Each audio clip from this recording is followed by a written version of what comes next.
Surprise in Arizona. Hope you're having a super fantastic sparkling day. Welcome to Before the Dirt Nap podcast number 1000. What am I up to? 1987. Ooh, we got a hot topic for you guys tonight. It is genealogy preparedness, safeguarding your family history. So I apologize for being on 30 minutes late, but I have been chatting and talking and texting and calling with friends and family who are in California that are affected by the fires that are currently going on. And some have lost houses, which of course is unfortunate, but I am extremely grateful and thankful that my friends and family are all safe. That is the main thing. They are all safe. Belongings can be replaced. A house can be replaced. Yes, I understand the sentiments involved with a house and how it's your home and it's your shelter and everything else. I totally get that. But I am extremely grateful that all my friends and family are safe from the fires. But it brought up the topic of what do you do with your genealogy stuff? How do you protect it? So I thought that would be a good topic for us to tackle tonight, because fires happen, natural disasters happen, like flooding, tornadoes, hurricanes, earthquakes. What else is there? I think that's all of them, isn't it? Yeah. So how do you protect? You've spent all that time researching your genealogy and things, and in some cases you have some original documents, or you have some certified copies of files and things. How do you keep them safe from natural disasters? So that's what we're going to look at tonight. We're looking at genealogy preparedness. And my question for you is, what's your plan for safeguarding your family history if disaster strikes? Whew, this is going to be a good one. You need to understand, types of natural disasters are floods, fires, earthquakes, hurricanes, tornadoes, cyclones. Just trying to think what other ones there could be. Tsunamis that could damage physical and digital files. So this is and documents over the years. There have been a lot of documents that have been, and wars. War is the other one that was in there, which is not a natural disaster. So your natural disasters and wars, if you're in a war zone or a zone that could be in a war zone. Sorry, brain's a little fried. It's so much is going on in my head right now. You've got over the years, ever since they started recording things, there has been files that have been lost due to natural disasters or man-made disasters like wars.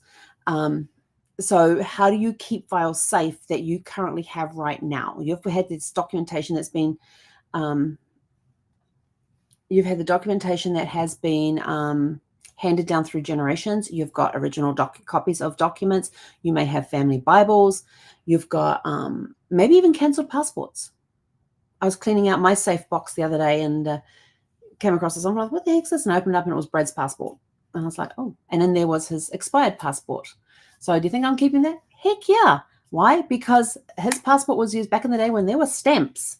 When you entered countries and left countries, they stamped your passport. So I'm definitely keeping that for his grandkids to be able to read, some of the travels that he's done and things like that, some of the places he has been. So that's all part of his story. So if you have passports around that have stamps in them, don't toss them or anything. Don't shred them. Keep them.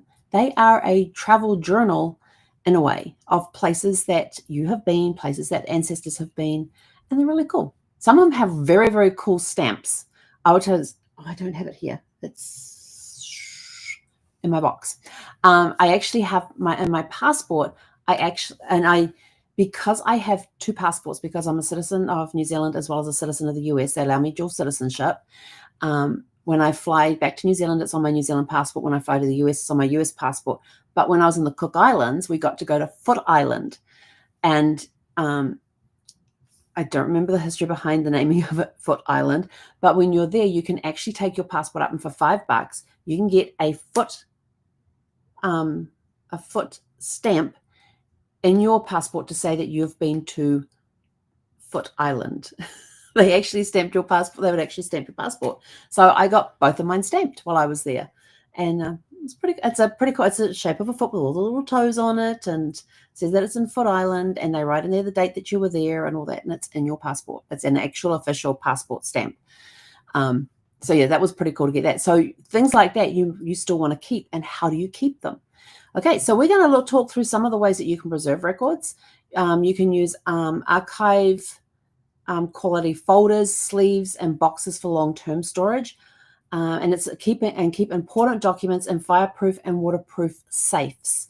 Now, there are a variety out there. In the comments in the description below, I do have two. I have one that is a safe, so it actually has a door on it that opens this way, and then one that is a box. And the box is like the one that I have for documents and things. And it's waterproof and it's fireproof and very heavy. But actually, it's not very heavy. I can still lift it and walk around with it. It's not a problem. I was concerned about that the other day, but picked it up no problem at all when I was going through it. And stored duplicates of key records offsite with trusted family members or in a safety deposit box, and especially those, because you never know when you're going to need them. Also digitize as well. Scan important records, photos, memorabilia. Take photographs of physical heirlooms. Organize digital files with clear naming conventions and folder structures.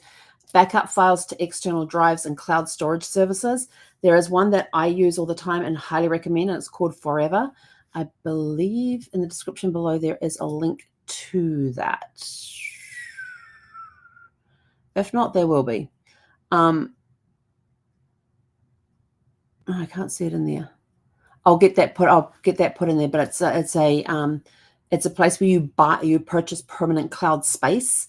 And so it's yours, it's secured, it's private, and it's guaranteed for your lifetime plus 100 years. And in there you can upload photographs, you can upload PDF files, you can upload a whole bunch of different videos. They even have a service where you can purchase a box and you send that in, and they digitize everything that's in the box for you and put it directly into your account. You can organize the files in there. My clients always get a Forever account. I go in and I create an account for them. They get 2 gigabytes of free space, and that starts them off. So any documentation that I find when I'm researching doing their research for them goes into their Forever account. There is a folder created for each individual person. There is like the name of the folder will be the name of the person along with the years, and in the description there'll be a brief description about that person, and there'll be any documentation or photographs that we find for that person in that area. So they get a digitized copy, and they can access that as long as they have the link, they can access it anywhere. They get all the links and everything for it with the username and passwords. They get all of that, and we add to it over time as we keep finding stuff to put in there. So yeah, that's one of the things that we do and I've got a whole bunch of photographs up there uploaded. I've got I've got a lot. I'm making sure everything's getting scanned and uploaded into these files, so I can then give family. And then once I get through the current scanning of things and stuff like that and get everything sorted, then certain family members will have access to certain areas where they can go and they can view the files that are there. But it'll be based on like if it's the Brahms side of the family, they will get access to the Brahms files. If it's my Eakins side of the family, they will get access to the Eakins files, and so forth, and all that sort of thing. So back up any digital data that you have. If you have external drives, back them up.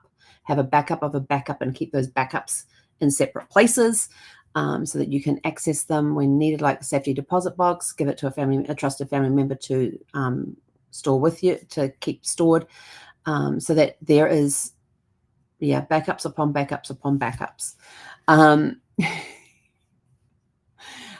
Schedule regular backups to ensure your data remains up to date. Use multiple storage solutions, local, cloud, external hard drives, USB drives. I don't even know what size they have of those anymore. I found a packing cube that was full of external drives, and I'm like, oh, I wonder what the heck's on all of this lot. So I got to go through that and have a look.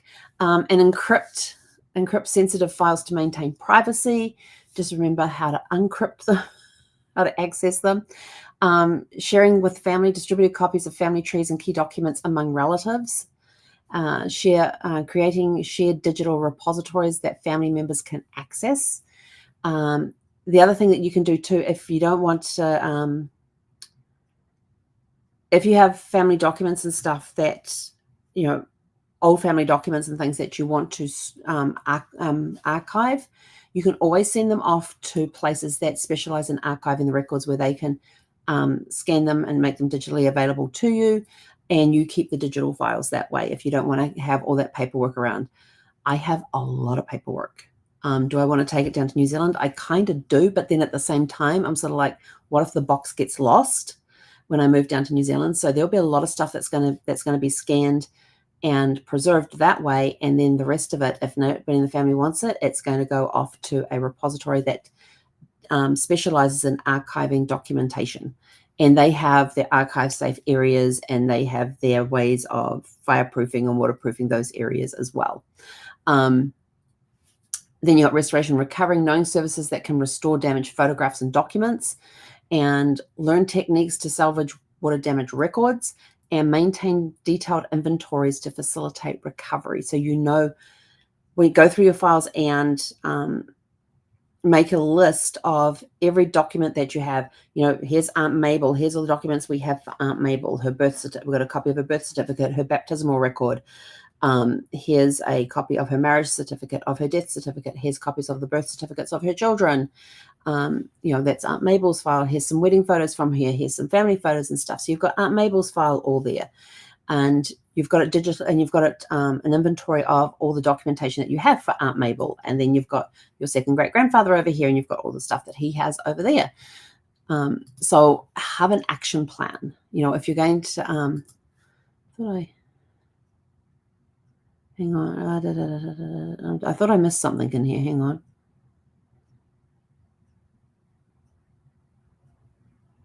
Oh yeah, that was the other one. When creating emergency plans, list priority items to save in case of evacuation. So things like your passport, birth certificates, death certificates. If you've got like a loved one who has passed, you're probably going to need copies of the death certificates again at some point. Prepare a go bag with critical genealogical documents and drives, and identify a safe location for your records during high-risk weather events. And not just that too, but also other things like the wildfires that are going on as well. So I thought I missed a complete section. Type notes, follow them. Yeah. So those are just some ideas on ways to archive your documents, archive them in some way so it's safe, digitize everything that you have in some way, take detailed photographs of any family heirlooms, any documentation that you have on those family heirlooms, like if you've had them evaluated, you want copies of the evaluations for insurance purposes if they end up getting destroyed in a fire or a flood or anything else. So any insurance papers that you have for any of the of family heirlooms that have been passed down through generations, you want that somewhere safe as well, including anything, and this goes for anything in your house. If you have items in your house, take photographs of them. If you still have sales receipts for those, keep those. Still have all that paperwork and everything else. I will tell you this. I was going through my mother-in-law's files one day, and I came across this folder, and in this folder were receipts for every single thing that she has purchased in her house over the years, including the couches that were out that she had in a U shape around her fireplace. These couches, I don't know, they have been around for years. I had the original receipt was in this file. She also had another folder that had photographs of all of their antiques that they had, along with the original sales receipt and valuations that had been done a few years beforehand. So don't just look at your genealogy stuff when you're thinking of natural disaster preparedness. Also look around your house. What else do you have? Jewelry. Take photographs. If you've got the original sales receipt, put that with it as well.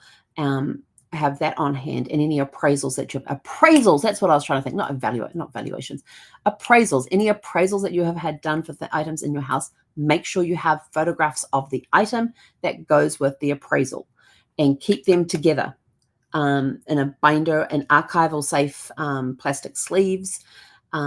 Just keep everything together in a place that is either on-site or off-site. Digitize everything so that you have the cloud, you have the external drives. You've got it scattered out. They're in different places around the country. Uh, so if one area gets hit, that's okay. You've got backups, and have backups of backups. It's just so hard to lose things these days. In the just with physical, even just moving. I have found out that I'm missing. There's at least 2 boxes that I'm missing because I'm going, well, where's this or where's that? One box that I'm missing, which I'm really upset about. Well, I've gotten over it. Okay, not quite. I'm still a little upset, but there is a box out there somewhere that has my wedding dress in it. The one that I was wearing when I got married to Brad. I've worn it a few times since then because it was a beautiful lavender dress with a little jacket thingy that went over it and had little crystals on the bottom that when Brad spun me around on the floor, they like flew out. I have great memories in that dress. I wore it to my brother's wedding in 2013, but I'm bummed because I don't know where it is. I think I've been through every box in the house, and I can't find it. And then I found a picture box the other day, and there's this picture, and we had these 2 monkey pictures, which cost us I think it was like $5 a piece or $20 a piece. It was there was a when we were living in the apartment in Fairfax, there was a futon shop across the road that was having a closing down sale, and they had an auction. And so we went down to the auction, and Brad liked these monkey pictures. I couldn't have cared less, to be honest. But he liked these monkey pictures, so we got them, and they traveled with us. And in this picture box, there is one of the 2. I don't know where the other one is. If I do have the second one, it's probably in that box behind the purple curtain, behind the purple drape right there, which is only supposed to have 2 pictures in it: our oil painting from Hawaii and a print that I have for my travel business. Those are the only 2 things that were supposed to be in that box. So I haven't opened that box, but yeah, I'm going to need to do that at some point, just to open it up to verify what's in there. But so if the monkey picture is not in there, then there's another box missing with the other monkey picture in it. And I was going to try and sell them as a set, but if I only have one, I can't sell them as a set, but I can sell them as an individual thing. But yeah, so keep copies of everything. Keep copies of everything. Digitize as much as you can, and just have different places that you can put them. But that's it from us for today. It's all about being prepared, and there's a lot of stuff that I still have to do to get prepared as well. I've got all the advice, and then I look around and go, well, hang on, I need to follow my own advice. In some areas, I need to follow my own advice. I need to get my button gear to get that done. So yeah, there's a lot of work that's going to be going on here the next few months as I clean through everything, sort through everything, sell off stuff that I can't take to New Zealand with me, like TVs, my air fryer, my Instapots, my Vitamix. But thankfully, with the help of my brother, him and his wife sat there one time. We were going backwards and forwards on Facebook Messenger, and he would send me over links of things. And we've got a replacement Vitamix bookmarked in New Zealand. I've got a chart. I've got a spreadsheet going, and I've already got the link for the Vitamix in New Zealand, which is very similar to the one that I've had for 24 years, and is still running like it's brand new. And I still have all the pieces.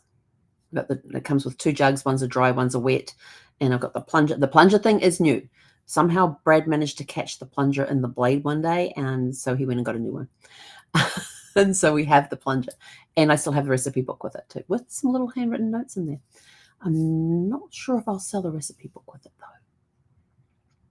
Maybe I'll scan the recipe book, especially where I've written hand notes in there. That's what I'll do, because it's in a binder, so I can take the pages out and scan them. But things like that.